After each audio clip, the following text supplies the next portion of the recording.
Hi everyone. Today I'm just going to go over with you some basics of advertisements and things we can consider when we're analyzing them or thinking about them critically. And while it may seem extreme, everything you see in an advertisement really does have an importance and was thought through to make sure that this advertisement makes the most impact possible. Now, I am mainly going to be talking about print advertisements, but a lot of these same concepts can be applied to video or audio advertisements as well. So, the first thing we like to think about with advertisements, whether it's a billboard in a magazine, a flyer, maybe it's a social media post, like you're scrolling Instagram and you see like a ad like, "Hey, come buy this thing from Amazon" or something like that. The first thing we normally notice are visual clues, and that's how they really do get people's attentions at first, is through their visuals. That can be through the use of color, the models, their branding, or even the way they have it laid out. So, with color usage, color theory probably is something you might have heard of, whether you've heard that exact name or the idea behind it. So, I'm not going to go into it a lot today, but if we think about colors, like the ones I've listed on the left, they all typically have some kind of feeling or connection listed with them. So, when we think about red, maybe it's passion, whether that's anger or love. It could be romance.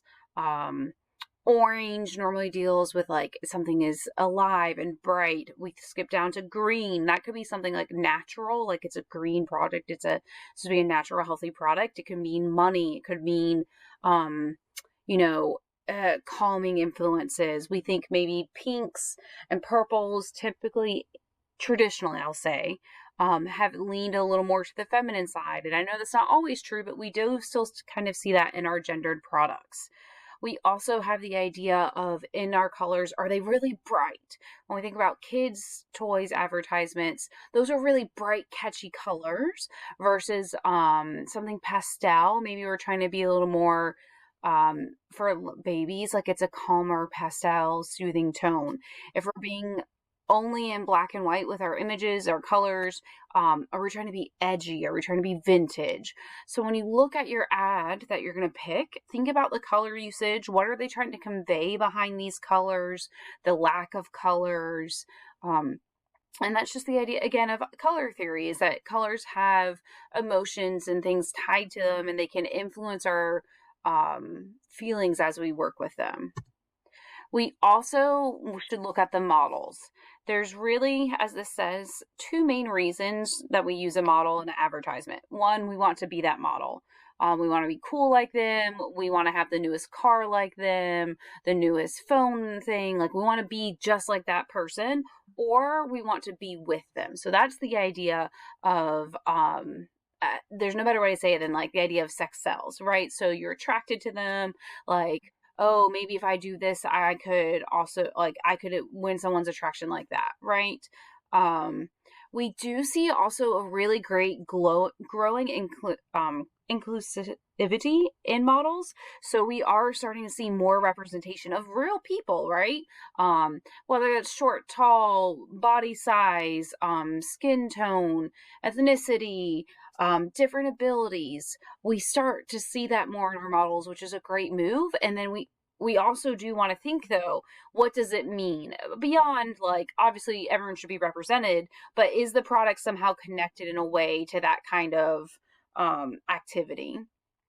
Also, if it is a celebrity endorsing, this goes back to that we want to be like that celebrity. But if we think about it, a lot of people are like, oh, well, I like that celebrity, so if they say it's true, it must be true.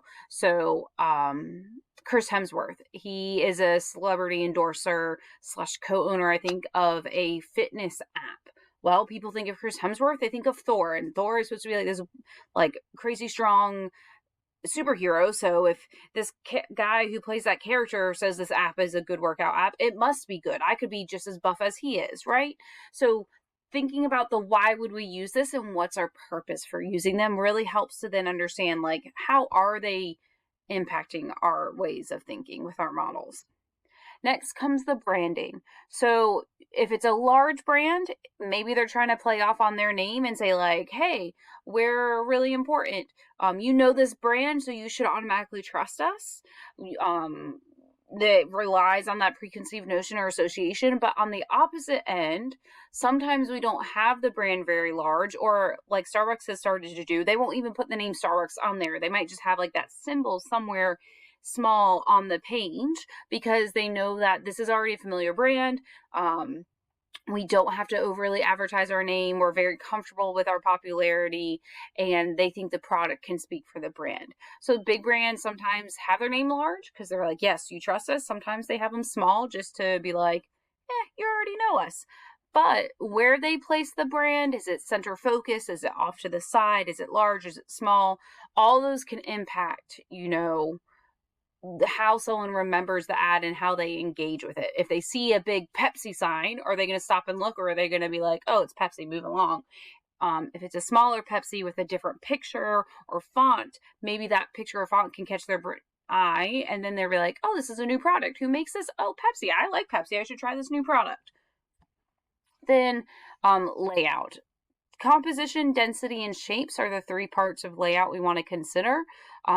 So, how's it composed? Meaning, are things balanced? What does your eye get drawn to first? Density. If you're flipping through a magazine, there's a lot of stuff in there. So do they have it really crazy busy so it grabs your eyes?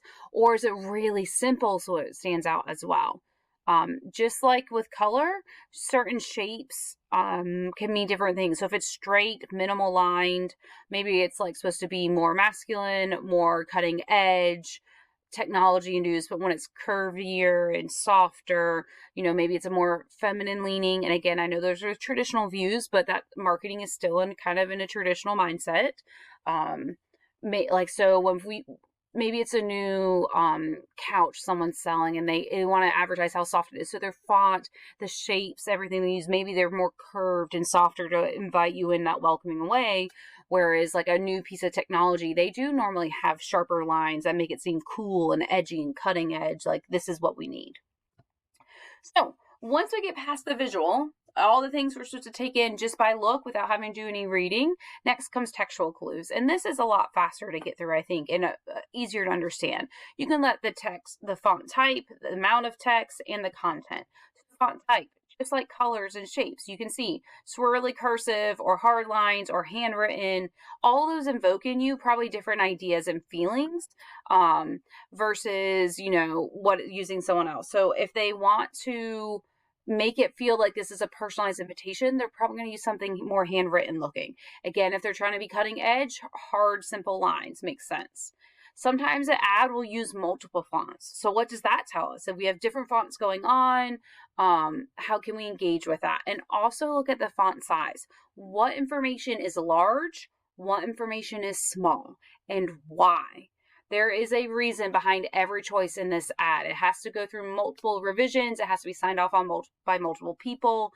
It may feel extreme, but really, there is a purpose behind everything. So think about the why. Why this font? Why this size? Why not this size? Why is this part here? Why is that part there?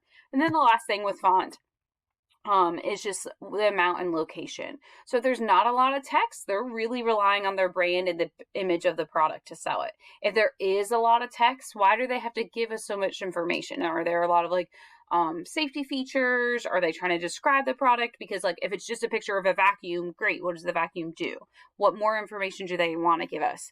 Is it spread out around the image of the ad? Like, is it top, bottom, side, side? Is it condensed into one area? And then again, just thinking about why would we do this? Why would we not? What do we need to include? Lastly, content. So thinking about the tone and the point of view. So tone, how does it sound? Excited, serious, angry, passionate.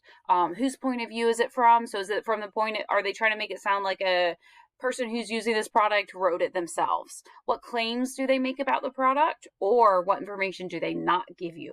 Because what is missing is just as important as what is included. And then also look for, do they give you ways to get further information? Do they send you to their social media pages? Or is the brand just supposed to be something that you can just search yourself? Would you even need to find further information or not? But all of these tie in. So I want you to keep this information, these slides in mind as you choose an advertisement that we're getting ready to evaluate, and think critically about and look at how that advertisement's rhetoric ties into, is it a persuasive sell or not? So remember, we talked about, we will be talking about, if you haven't already, rhetoric and how that impacts communication, and rhetoric is about just good communication. So advertisements are all about communication. They want you to buy something. So pick an ad, look at, is it a good persuasive ad or not? And we'll talk soon.